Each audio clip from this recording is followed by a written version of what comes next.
안녕하세요. 레버리지 랜드에 오신 것을 환영합니다. 오늘의 증시 날씨, 비 오는 우울한 날들이 일상이 되어버렸다. 악재 종합선물 세트에 정신줄 놓은 시장. 악몽의 9월이 지나가고 희망의 10월이 찾아왔다. 먼저 오늘의 주요 증시 전망 소식이다. 연준의 계속되는 강한 긴축 의지 속에 월가의 만년 비둘기 마르코 콜라노비치마저 혹했다.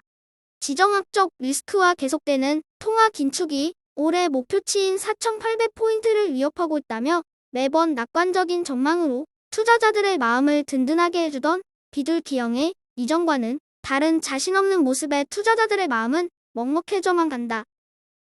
와튼스쿨의 제러미 시걸 교수는 역사적으로 주식의 실질 연평균 수익률은 약 6.7% 수준이라며 이는 매년 상승하는 인플레이션을 상쇄하고도 남을 수치로 장기적으로 주식과 부동산은 매우 훌륭한 투자처라며 나중에 지나고 나면 크게 올라 있을 것이니 너무 근심하지 말라며 장기 투자자들을 위로했다.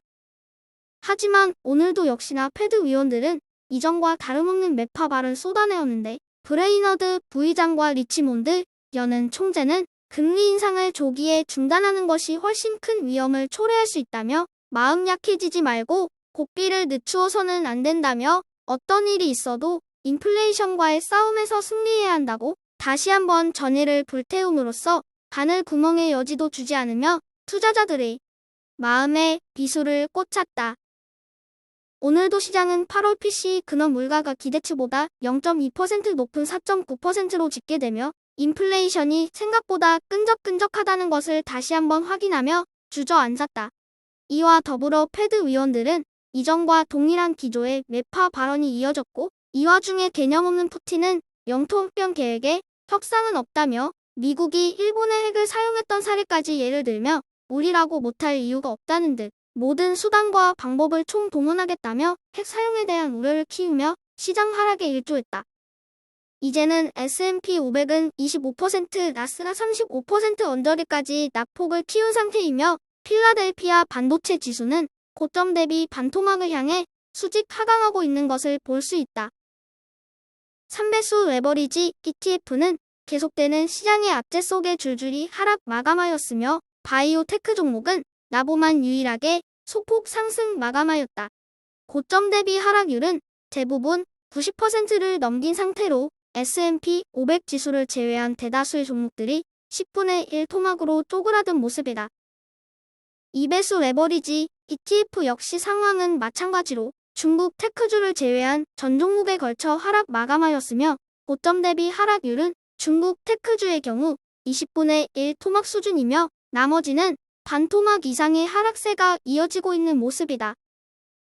3배수를 역으로 추종하는 곡버스 ETF는 9월 한 달 역사를 새로 썼다.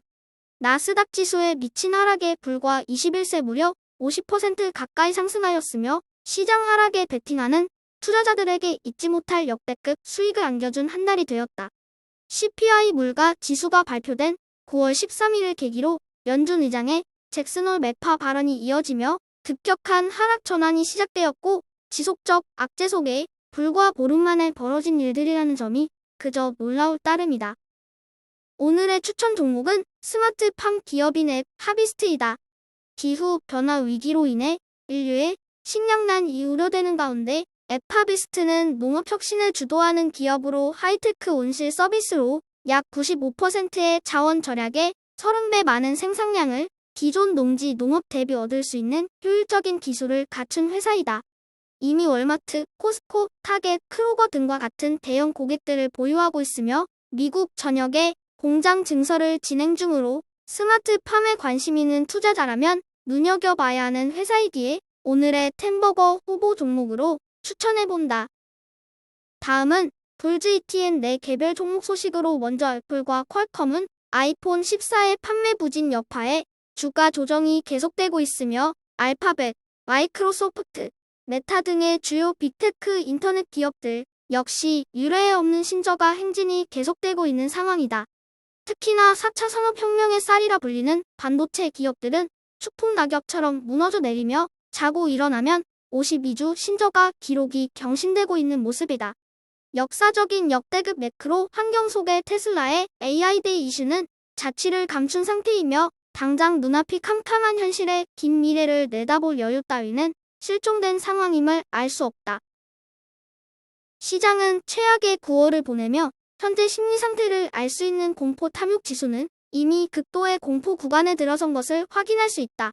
2008년 리먼 브라더스 사태부터 시작하여 10년, 12년, 15년, 18년, 20년 코로나 사태까지 주식시장은 2에서 3년을 주기로 나스닥 지수 기준 20% 이상의 단기 주가 하락을 경험하였다. 하지만 언제나 연말에 가서는 다 회복이 되었으며 당시에도 이번에는 다르다며 세상이 당장 말할 것처럼 호들갑을 떨며 각종 매스컴에서는 극도의 공포 분위기를 조장하였다. 심지어 이라크 전쟁, 911 테러 당시에 인간이 통제 불가능한 극한 의3차 세계대전의 공포 속에서도 주식시장은 불과 3개월 내에 모두 하였으며 2000년 닷컴 버블과 2008년 리먼 브라더스 사태를 제외하고 하락의 시간이 6개월을 초과한 전례도 찾아보기 힘들 정도이다. 지금 상황은 어떤가? 지금의 상황을 냉정하게 다시 돌아보자.